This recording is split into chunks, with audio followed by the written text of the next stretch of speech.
मौजूद नौजवान दोस्तों, साथियों, बच्चों, माँ और साथियों, लोकावा गाँव हमारा घर है। यहाँ जितने लोग बसते हैं सब हमारे परिवार के सदस्य हैं। हमने कभी दूसरा नहीं समझा कि लोकावा गाँव में कोई दूसरे लोग हैं। हमने हमेशा परिवार के मैं जानता हूँ कि आपको मुझसे हमदर्दी है और आपने हमेशा हमारा साथ दिया है। शांत रहो भाई, आपने हमेशा हमारा साथ दिया है। जब भी लोकावा गांव का बक्सा खुला है तो 80% से ऊपर मसूद का वोट निकला। इस बार वो वोट बढ़ करके 100% हो जाएगा। मैं साथियों आपसे मदद मांगने आया हूँ। हमारे बीच में कुछ झूठे टहल हैं। कितने अफसोस की बात है, इस गांव में भी कुछ औरतें आई होंगी, घर में घुस करके आंसू बहाया होगा। कितने अफसोस की बात है कि हमारा ही कत्ल हो और हमारे ही खिलाफ साजिश हो। 4 औरतें आकर के हरियाली आंसू बहा दें। आप इतने भोले भाले कि आपका दिल बिगड़ जाए। कभी उस औरत के बारे में भी सोचो जिसका सुहाग चला गया। उन बच्चों के बारे में भी सोचो जो यतीम हो गए, आज भी बिलक बिलक कर रोते हैं अपने बाप के लिए। हमारे दिल से पूछो, हमारा एक बाजू चला गया। फिरोज पप्पू मेरा एक बाजू था, मजबूत बाजू। वो चाहे जिस दल में रहा, चाहे जहां रहा, लेकिन हमारी उसके साथ एक बाजू। यही जो जेल के सलाखों के पीछे है, इनको फर्जी जेल नहीं भेजा गया, इनकी साजिश इसमें शामिल है। और जो असलहे बरामद हुए, जिनसे मारा गया फिरोज पप्पू को, इन्हीं के घर से बरामद हुए। पूरा एविडेंस है। फिरोज पप्पू के परिवार ने तो नामजद FIR किसी को नहीं लिखाया, अज्ञात में लिखाया था। और जब पुलिस ने इन्वेस्टिगेशन किया तो सारे सबूत इनके खिलाफ मिले। तो उस दिन मौजूद था जहां फिरोज पप्पू की लाश पड़ी थी। मैं बोलना नहीं चाहता था वो साथ, लेकिन बोलना जरूरी है क्योंकि आप बहुत सीधे साधे लोग हैं, भोले भाले लोग हैं, बहुत जल्दी लोगों पर यकीन कर लेते हैं। सच्चाई आपको जानना जरूरी है क्योंकि फिरोज पप्पू का रिश्ता इस लोकावा गांव से भी बहुत गहरा था। बहुत गहरा रिश्ता इस लोकावा गांव से। आपके परिवार का वो सदस्य था जिसे मार दिया गया। इसलिए मार दिया गया कि वो आगे बढ़ रहा था, किसी की आंखों की किरकिरी बन रहा था, इसलिए मार दिया गया। जिस जगह डेड बॉडी फिरोज पप्पू की पड़ी थी, और जब STF के कुत्ते आए, जो खोजी कुत्ते होते हैं लखनऊ से, उन्होंने वहां सूंघा और सीधे रिजवान जहीर के गेट के पास जाके उसकी कोठी कर दी। और जब ADM उनके यहाँ गई, एडिशनल SP जब गई वहां पर, तो धीरे धीरे उनको सारा सबूत मिला। और जब सारा सबूत इकट्ठा कर लिया, पुलिस ने तो उनको अरेस्ट किया। और अरेस्ट किया, इस तरह नहीं अरेस्ट किया, उनके परिवार को बुला के दिखाया, ये सबूत हासिल हुए हैं। फिरोज पप्पू एक पिस्टल रखते थे, वो पिस्टल भी हत्यारे काट कटोरी छीन ले गए। जिस व्यक्ति के पास वो पिस्टल बरामद हुआ, वो जो मोहतरमा जेल में है, उनका पर्स लेकर उनकी गाड़ी में चलता था। एक लंबी साजिश रची गई। और दूसरा नंबर साथियों आपके इस मसूद का था। जिस जगह फिरोज पप्पू की डेड बॉडी पड़ी थी, उस पर खुला चैलेंज था।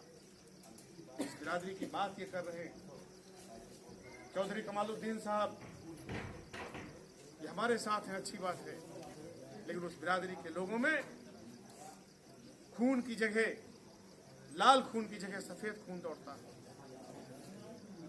वो अपने मुफाद के लिए किसी के साथ कुछ भी कर सकते हैं। वहां लिखा हुआ था कि अगला कत्ल मसूद खां का, लेकिन बचाने वाला रब है। आप लोगों की दुआओं के सहारे, आपकी मोहब्बतों के सहारे आपका मसूद आपके बीच में खड़ा है और समाजवादी पार्टी का टिकट लेकर के खड़ा है। इसके बड़ी लंबी लड़ाई थी। जिस टिकट के लालच में कुछ लोग 2 महीना पहले पार्टी में आए थे और गली गली ऐलान कर रहे थे टिकट तो हम ही लेकर आएंगे, और इस बार समाजवादी पार्टी जब टिकट कट गया तो हाई वोल्टेज ड्रामा शुरू।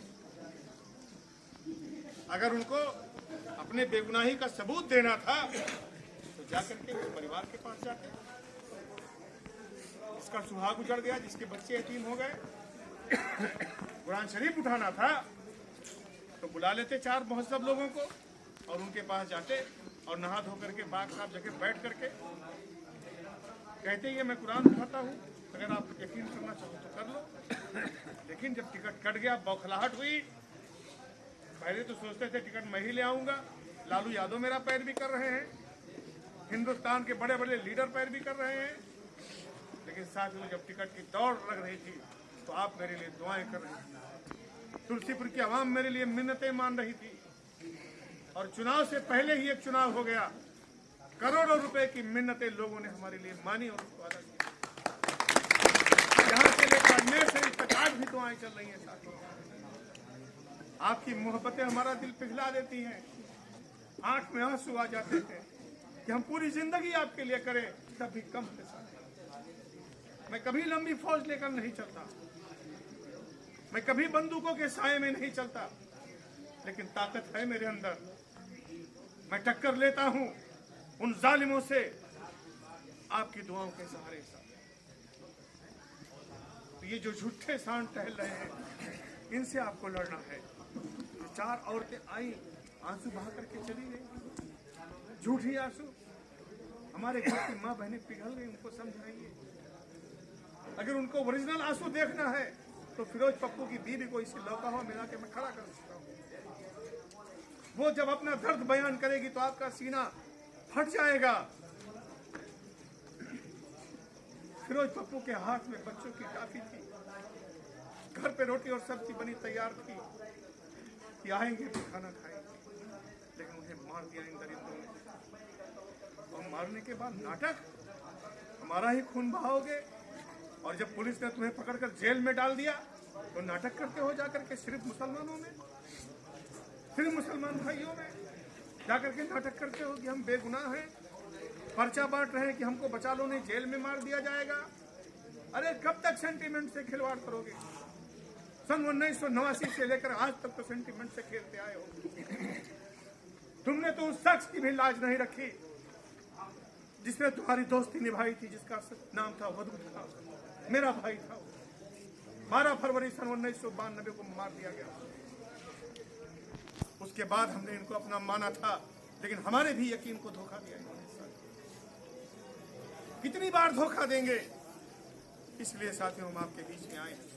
मुझे आने की जरूरत नहीं थी, ये मेरा घर है, ये मेरा दिल है हलो कहवा, मुझे आने की जरूरत नहीं थी। लेकिन साथियों बड़े भोले हो आप, बड़े सीधे साधे हो। कुछ लोग उनके झूठ के फरेब में न आ जाओ, इसलिए मैं सच्चाई बताने चला आया, आपको आगाह करने चला आया। साथियों ये लोकावा गांव, यहाँ बच्चा बच्चा जो खड़ा है हमारा हमदर्द है। आपको उनके झूठ को बेनकाब करना पड़ेगा, आपको निकलना पड़ेगा वहां जहां इन्होंने झूठ बोल करके लोगों को वर्गला दिया है, वहां जाना पड़ेगा साथियों। और आप चले जाओगे तो हमें इंसाफ मिल जाएगा, फिरोज पप्पू को इंसाफ मिल जाएगा साथियों। इसलिए आपके बीच में आए हैं कि आने वाला 3 तारीख बहुत महत्वपूर्ण है, बहुत अहम है। देश के लिए, प्रदेश के लिए, संविधान के लिए, किसानों के लिए, नौजवानों के लिए तो महत्वपूर्ण है ही, लेकिन उस शख्स के लिए भी महत्वपूर्ण है जो आज इस दुनिया में नहीं है। उस परिवार के लिए भी महत्वपूर्ण है जो आज भी बिलक बिलक कर रोते हैं साथी। आज फिरोज पप्पू के नाम पर महमूद नगर बाजार में वोट मांग रहे थे, उसमें इन्होंने लिख रखा है पर्चे में, मेरे पास पर्चा है, कि मैं तो फिरोज पप्पू को भाई मानती थी। क्या कोई किसी भाई का कत्ल करा सकता है? जो हमारे पुराने साथी खड़े हैं जानते होंगे कि शराफत चौधरी की हत्या किसने कराई थी? हरियाणा इसी शख्स रिजवान जहीर ने कराई थी। शराफत चौधरी इनके सगे चचेजात भाई, और फिरोज पप्पू के तो इतना दूर दूर तक रिश्ता नहीं है।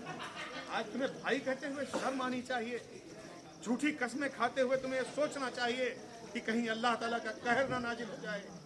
और ये कहर ही कहा जाएगा साथियों कि आज जेल की शिक्षों के पीछे हैं और उनको सजा मिलेगी। जो गलती उन्होंने की है उसकी सजा मिलेगी।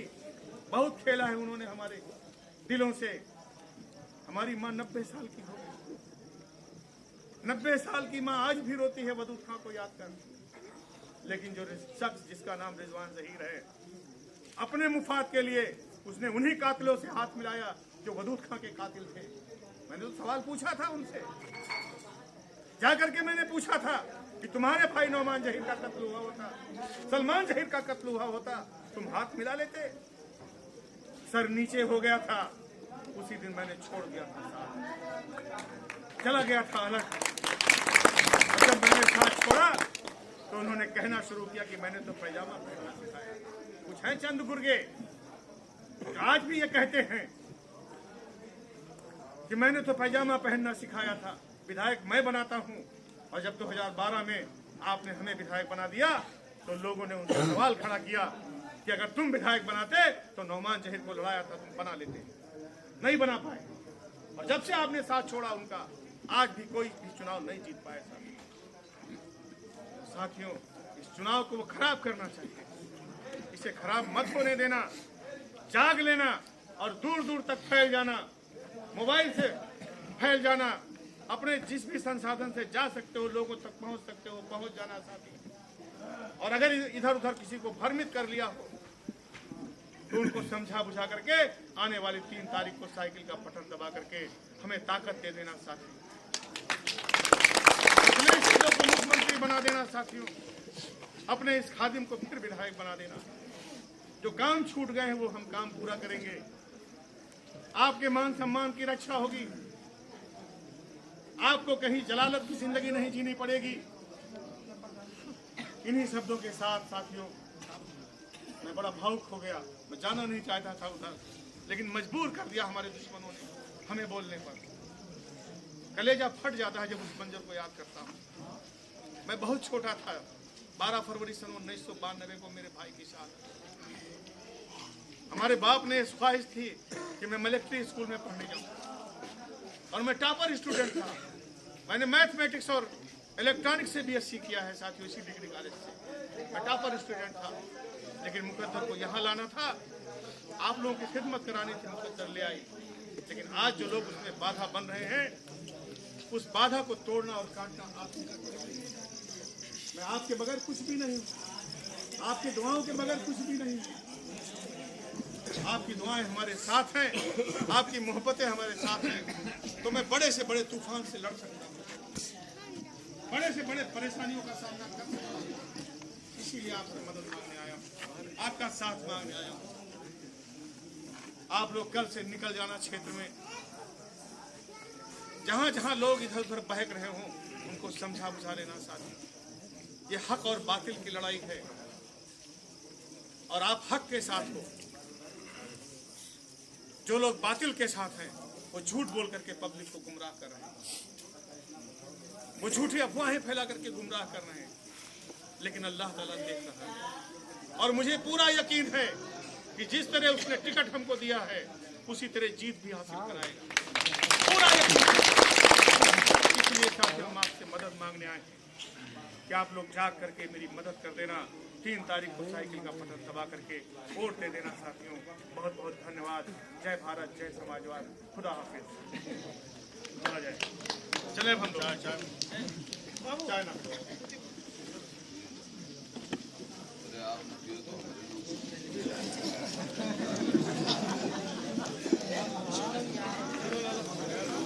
कहाँ हो पता नहीं, कहाँ बना